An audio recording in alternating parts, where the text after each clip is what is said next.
নমস্কাৰ আমি আজি পঢ়িম সৰল সমীকৰণ এটা বা তাতোধিক চলকযুক্ত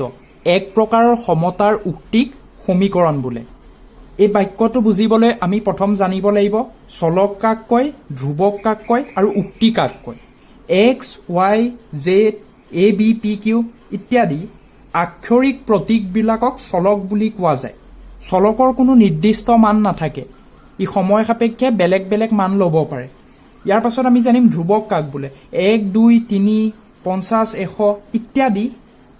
ধ্ৰুৱক বুলি কোৱা হয় যাৰ এক নিৰ্দিষ্ট মান থাকে আৰু এই মান কেতিয়াও চেঞ্জ নহয় ইয়াৰ পাছত আমি জানিম উক্তি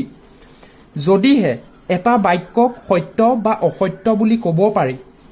তেনেহলে তাক উক্তি বুলি কোৱা হয়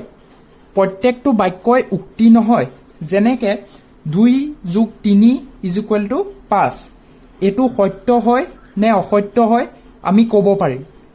কিন্তু কিছুমান বাক্যক আমি সত্য অসত্য ক'ব নোৱাৰো যিবিলাকক সত্য বা অসত্য বুলি ক'ব পাৰি সেইবিলাকহে উক্তি ইয়াৰ পাছত আমি সমীকৰণত যাম সমীকৰণ মানে হ'ল এক বা তাতোধিক চলকযুক্ত এক প্ৰকাৰৰ সমতাৰ উক্তি এটা উদাহৰণৰ সৈতে বুজা যাওক x + 2 = 5 ইয়াত চলক এটা আছে হি হ'ল x এক বা তাতোধিক চলকযুক্ত x ইয়াত আছে এটা চলক গতিকে ই এক চলকযুক্ত সমীকৰণ এক চলকযুক্ত সমতা ই সমান চিহ্নডাল হ'ল এটা সমতাৰ চিহ্ন আৰু x + 2 = 5 এটো এটা উক্তি অৰ্থাৎ ই এই বাক্যটোক সিদ্ধ কৰিলে x + 2 = 5 গতিকে এটা সমীকৰণ আন এটা উদাহৰণ লোৱা যাক 4y - 3 = 9 ইয়াত y চলক আছে সমতাৰ চিহ্ন আছে এটা উক্তি গতিকে ই এটা সমীকৰণ সমীকৰণত মন কৰিবলগীয়া কথা হ'ল যে ইয়াৰ দুটা পক্ষ থাকে সমান চিহ্নৰ বাওঁহাতে থকা অংশক বাওঁ পক্ষ বুলি কোৱা হয় আৰু সমান চিহ্নৰ সোঁহাতে থকা অংশক সোঁ পক্ষ বুলি কোৱা যায় এতিয়া আমি শিকিম উক্তিৰ পৰা সমীকৰণলৈ কেনেকৈ নিয়া যায় আমাক এটা উদাহৰণ দিয়া হ'ল এটা সংখ্যাৰ লগত 5 যোগ কৰি 2 বিয়োগ কৰিলে 9 হয় আমি ইয়াৰ সমীকৰণ গঠন কৰিব লাগে ধৰা হ'ল সেই সংখ্যাটো x এই উক্তিটোত কোৱা মতে এটা সংখ্যাৰ লগত 5 যোগ কৰি সেই সংখ্যাটো x বুলি ধৰিলো x ৰ সৈতে 5 যোগ কৰি যি মান পালো এই গোটেই মানটোৰ পৰা 2 বিয়োগ কৰিলে 9 হয় গতিকে ওপৰত দিয়া উক্তিটোৰ সমীকৰণটো গঠন কৰা হ'ল শিকিম এক চলকযুক্ত ৰৈখিক সমীকৰণৰ সমাধান সমীকৰণ পঢ়োতে আমি শিকিছিলো যে এটা বা তাতোধিক চলকযুক্ত এক প্ৰকাৰৰ সমতাৰ উক্তিক সমীকৰণ বোলে অৰ্থাৎ সমীকৰণত চলক এটাও থাকিব পাৰে বা তাতোধিক তাতকৈ অধিকো থাকিব পাৰে এতিয়া আমাৰ পাঠ্যপুথিত দিয়া উদাহৰণৰ সহায়ত বস্তুটো ভালকৈ বুজা যাওক এটা সমীকৰণ দিয়া আছে 2x + y = 5 ইয়াত চলক কেইটা আছে x আৰু y দুইটাই চলক আৰু 2 আৰু 5 ইহত কেইটা ধ্ৰুৱক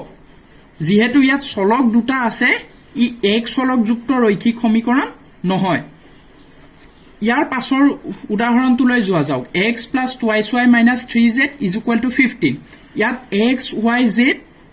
তিনিটা চলক আছে ই সমীকৰণ হয় কিন্তু এক চলকযুক্ত ৰৈখিক সমীকৰণ নহয় ইয়াৰ পাছত যাওঁ আমি x² + 5x + 6 = 0 ইয়াত x ৰ ঘাত সৰ্বোচ্চ ঘাত x ৰ সৰ্বোচ্চ ঘাত 2 সেয়েহে ই এক চলকযুক্ত হলেও ৰৈখিক সমীকৰণ নহয় ইয়াৰ পাছৰ উদাহৰণটোত x² + y² = 25 ইয়াত x y দুটা চলক আছে আৰু ঘাতটো সৰ্বোচ্চ ঘাত 2 গতিকে ই এক চলকযুক্ত ৰৈখিক সমীকৰণ নহয় গতিকে আমি বুজিলো যে এক চলকযুক্ত ৰৈখিক সমীকৰণ হ'বলৈ হলে সমীকৰণটোত চলক এটাই থাকিব লাগিব আৰু চলকৰ সৰ্বোচ্চ ঘাত 1 হ'ব লাগিব নহলে ই ৰৈখিক সমীকৰণ নহব এতিয়া দেখা যাওক এক চলকযুক্ত ৰৈখিক সমীকৰণৰ সমাধান পঢ়িবলৈ হলে আমি প্ৰথম কেইটামান বস্তু জানিব লাগিব সমীকৰণ এটাৰ দুয়ো পক্ষৰ লগত একে ৰাশি যোগ বা বিয়োগ কৰিব পাৰি সমীকৰণ এটাৰ দুয়ো পক্ষক একে ৰাশিৰে পূৰণ অথবা হৰণো কৰিব পাৰি এই দুইটা প্ৰত্যেকটো সমীকৰণৰ ক্ষেত্ৰতে প্ৰযোজ্য হয় ইয়াৰ পাছত আমি জানিম সমীকৰণ এটাৰ সমাধান মানেনো কি সমীকৰণ এটাৰ চলকৰ যি মানে সমীকৰণটোক সিদ্ধ কৰে তাকে সমীকৰণটোৰ মূল বা বীজ বা সমীকৰণটোৰ সমাধান বুলি ক'ব পাৰি এতিয়া এটা উদাহৰণৰ সৈতে বস্তুটো বুজা যাওক তোমালোকৰ পাঠ্যপুথিৰ 78 নম্বৰ পেজত দিয়া উদাহৰণ 1 নম্বৰ উদাহৰণটোকে চোৱা যাওক ইয়াত দিয়া আছে x + 5 = 9 এই সমীকৰণটো সমাধান কৰিব লাগে সমীকৰণৰ সমাধান মানে কি x ৰ যি মানে সেই সমীকৰণটোক সিদ্ধ কৰে অৰ্থাৎ আমি এটা সমীকৰণৰ সমাধানৰ উদ্দেশ্য হ'ল আমি x ৰ মান উলিয়াম বাওঁ পক্ষত চলক আছে ধ্ৰুৱকো আছে কিন্তু সোঁ পক্ষত খালি ধ্ৰুৱক আছে আমি কি কৰিম চলকখিনি এটা ফালে ৰাখিম ধ্ৰুৱকখিনি এটা ফালে নিম সেই প্ৰক্ৰিয়াটোত আমি কি ব্যৱহাৰ কৰিম অলপ আগত কৈ যোৱা সমীকৰণ এটাৰ দুই পক্ষৰ লগত একে ৰাশি যোগ বা বিয়োগ কৰিব পাৰি আৰু সমীকৰণ এটাৰ দুই পক্ষক একে ৰাশিৰে পূৰণ অথবা হৰণ কৰিব পাৰি এই দুটা ধৰ্ম এতিয়া x + 5 বাওঁ পক্ষ আৰু 9 সোঁ পক্ষ যেহেতু সমীকৰণ এটাৰ দুই পক্ষৰ পৰা একে ৰাশি যোগ বা বিয়োগ কৰিব পাৰি আমি ইয়াৰ সোঁ পক্ষৰ পৰা 5 বিয়োগ কৰিলো আৰু বাওঁ পক্ষৰ পৰা 5 বিয়োগ কৰিলো 5 কিয় বিয়োগ কৰিলো ক'ব পাৰিবানে কাৰণ আমাৰ উদ্দেশ্য হ'ল আমি বাওঁ পক্ষত খালি চলকৰ মানটো ৰাখিম x আৰু তাক অতৰাবলৈ থাকা 5টোক আমি -5 কৰিলে সোঁ পক্ষত 0 হৈ যাব x অৰ্থাৎ x + 0 = 9 - 5 বা x = 9 - 5 x = 9 - 5 = 4 এইটোৱে প্ৰদত্ত সমীকৰণটোৰ সমাধান অৰ্থাৎ x ৰ 4 মানটোৱে সমীকৰণটো সিদ্ধ কৰে এতিয়া এই সমাধানটো শুদ্ধ হৈছে নে নাই আমি ইয়াক প্ৰমাণো কৰি চাব পাৰো বাওঁ পক্ষ x = x + 5 আৰু সোঁ পক্ষ 9 x ৰ মান সমাধান কৰোঁতে আমি পালো 4 + 5 = 9 এতিয়া আমি পালো যে বাওঁ পক্ষ = সোঁ পক্ষ গতিকে ই শুদ্ধ ইয়াৰ পাছত আৰু এটা উদাহৰণৰ সৈতে চোৱা যাওক 3y - 5 = 19 হয় 3y - 5 আমি শিকিছিলো যে সমীকৰণ এটাৰ দুই পক্ষৰ লগত একে ৰাশি যোগ বা বিয়োগ কৰিব পাৰে এবাৰ -5 আছে ইয়াৰ 5 অতৰাবলৈ আমি +5 কৰিম আৰু এইটো সাইডে 19 + 5 3y - 5 + 5 19 5 24 3y - 5 + 5 = 0 = 24 3y = 24 আমি এতিয়া ব্যৱহাৰ কৰিম যে সমীকৰণ এটাৰ দুই পক্ষৰ সৈতে একে ৰাশি পূৰণ বা হৰণো কৰিব পাৰি 3y 3ৰে হৰণ কৰি কিয় ইয়াত চলকৰ মানৰ লগত 3 পূৰণ হৈ আছে এই মানটো অতৰাবলৈ আমি 3ৰে হৰণ কৰিলো যেহেতু বাওঁ পক্ষত 3ৰে হৰণ কৰিছো গতিকে সোঁ পক্ষকো 3ৰে হৰণ কৰিব লাগিব 3 কেনসেল গ'ল বাকি থাকিল ইয়াত y 24ক 3ৰে হৰণ কৰিলে 8 ইয়ে প্ৰদত্ত সমীকৰণটোৰ সমাধান এতিয়া দীঘলীয়াকে কৰাতকে আমি আৰু এটা বস্তু চাব পাৰো সোঁ পক্ষত +5 হৈ আছে আৰু ইয়াৰ পাছত এই 5টো এই ফাললৈ যাওঁতে বাওঁ পক্ষত +5 হৈ আছে এই 5টো সোঁ পক্ষলৈ যাওঁতে তাৰ আগৰ যিডাল চিন সেই চিনডালৰ পৰিৱৰ্তন হৈ গ'ল অৰ্থাৎ +5 এইফালে গ'লে -9 যদিহে এতিয়া আমাক দিয়ে x + 5 = 9 আমি ডাইৰেক্ট লিখিব পাৰিম x = 9 - 5 x is equal to 9 minus 5 is equal to 4 ঠিক একেদৰে 3x minus 5 is equal to 19 3y minus 5 is equal to 19 3y এফালে minus 5 আছে হয়তো সোঁপক্ষলে গলে plus 5 হৈ যাব 19 5 3y is equal to 19 5 24 এতিয়া আমি এই দুটা লাইনৰ পৰা মন কৰিছিলো যে বাওপক্ষত যেটো সংখ্যা পূৰণ হৈ আছে তাক সোঁফাললৈ লৈ গলে হি হৰণ হৈ যায় কাৰণ 3y লগত পূৰণ হৈ আছিল সোঁপক্ষলৈ লৈ যাওঁতে 24ক 3 ৰে হৰণ হৈ গল তো y is equal to 24/3 y is equal to 8 আৰু সমীকৰণ দিওঁতে কেতিয়াও সমীকৰণৰ চিন দিবলৈ নাপাহৰিবা ধন্যবাদ এতিয়া আমি শিকিম বাস্তৱ ক্ষেত্ৰত সৰল সমীকৰণৰ প্ৰয়োগ এতিয়ালৈকে আমি কি কি শিকিলো সমীকৰণ কাক বোলে সমীকৰণ কেনেকৈ গঠন কৰা হয় আৰু সমীকৰণৰ সমাধান ইয়াৰ পাছত আমি শিকিম বাস্তৱ ক্ষেত্ৰত সৰল সমীকৰণৰ প্ৰয়োগ অৰ্থাৎ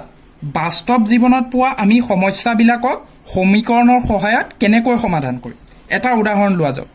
আমাক এটা সমস্যা দিয়া গল যে 30 সংখ্যাটোক এনে দুভাগত ভাগ কৰা যাতে এটা ভাগ আনটো ভাগৰ 3 গুণতকৈ 2 বেছি এতিয়া প্ৰশ্নটো যেতিয়ালৈকে বুজা নাযায় তেতিয়ালৈকে তাক বাৰে বাৰে পঢ়িব লাগে এতিয়া আমাক ইয়াত উলিয়াবলৈ কি দিছে 30 সংখ্যাটোক এনে দুভাগত অৰ্থাৎ 30 সংখ্যাটোক দুটা ভাগত ভাগ কৰিব লাগে আৰু ভাগ দুটাৰ মান কি কি হয় যেহেতু আমি ভাগ দুটাৰ মান নাজানো গতিকে ধৰা হল এটা ভাগ x তোমালোকে মন কৰিবা আমি চলক তাকে ধৰিম যাৰ মান নাজানো আৰু যাৰ মান আমি নিৰ্ণয় কৰিব লাগে সমাধানটোৰ জৰিয়তে ধৰা হল এটা ভাগ x এতিয়া আনটো ভাগ কি হ'ব আনটো ভাগৰ বিষয়ে প্ৰশ্নত কোৱা আছে যে এটা ভাগ আনটো ভাগৰ 3 গুণতকৈ 2 বেছি অৰ্থাৎ এই আন ভাগটো এটা ভাগৰ 3 গুণ xৰ 3 গুণ 3 into x সতকৈ 2 বেছি হল 3 into x plus 2 অৰ্থাৎ 3x plus 2 এতিয়া এই সমাধান কেনেকৈ কৰিম আমি ইয়াৰ পাছত ভাবিম আমি কি জানো ইহঁতৰ বিষয়ে এটা ভাগ আৰু আনটো ভাগ এই ভাগ দুটা কিহৰ এই ভাগ দুটা হল 30ৰ অৰ্থাৎ 30ক এই দুটা ভাগত ভাগ কৰোৱা গৈছে গতিকে প্ৰশ্নমতে প্ৰশ্নত দিয়া আছে যে ভাগ দুটা 30ৰ দুটা অংশ আৰু সেই অংশ দুটা লগ হৈ 30 গঠন হৈছে অৰ্থাৎ এই ভাগটো আৰু এটো ভাগৰ যোগফল 30ৰ সমান অৰ্থাৎ x প্লাস আনটো ভাগ কিমান 3x plus 2 is equal to 30 bracket খুলি দিম x plus 3x plus 2 is equal to 30 sorry এতিয়া x plus 3x যোগ কৰিম কিমান হ'ব 4x plus 2 is equal to 30 এতিয়া ইয়াৰ আগৰ পাঠত আমি শিকিছিলো যে সমীকৰণ এটাৰ দুই পক্ষৰ পৰা একেই ৰাখি যোগ বা বিয়োগ কৰিব পাৰি যেহেতু আমি সমাধানত x ৰ মান উলিয়াম গতিকে আমি ইয়াৰ পৰা 2 টো নাইকিয়া কৰিম আৰু আগত শিকোৱাৰ মতে যেহেতু বাও পক্ষত ই +2 হৈ আছে সোঁ পক্ষলৈ গলে ই -2 হৈ যাব 30 - 2 কেনেকৈ হয় ইয়াৰ আগৰ ভিডিঅত শিকোৱা আছে 4x is equal to 30 - 2 অৰ্থাৎ 28 4 into x ৰ সৈতে ইয়াত 4 পূৰণ হৈ আছে বাও পক্ষত সোঁ পক্ষলৈ গলে কি হ'ব 4 ৰে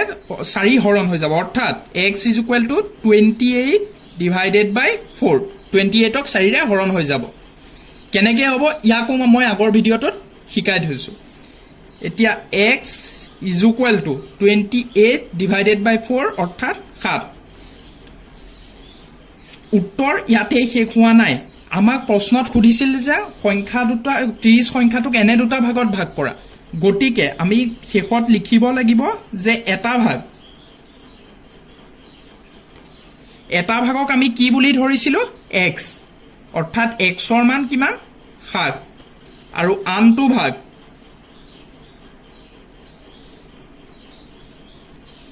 আনটো ভাগ কিমান বুলি ধৰিছিলো 3x + 2 অৰ্থাৎ 3 × 7 xৰ জেগাত আমি 7ৰ মান বহুৱালো 3 × 7 + 2 অৰ্থাৎ 7 3 × 21 + 2 21 + 2 = 23 অৰ্থাৎ এতিয়া তোমালোকে 7 + 23 7 + 23 = 30 হয় অৰ্থাৎ 30ক আমি দুটা ভাগত ভগালো 7 আৰু 23 ইয়ে প্ৰদত্ত সমস্যাটোৰ বাস্তৱ জীৱনৰ সমস্যাটোৰ সমাধান এতিয়া আৰু এটা উদাহৰণৰ সৈতে বুজা যাওক তোমালোকৰ পাঠ্যপুথিৰ 84 নম্বৰ পেজত দিয়া উদাহৰণ 2 টোলে চোৱা ইয়াত কোৱা আছে যদি এটা সংখ্যাৰ 4 গুণৰ লগত 5 যোগ কৰা হয় তেন্তে যোগফলটো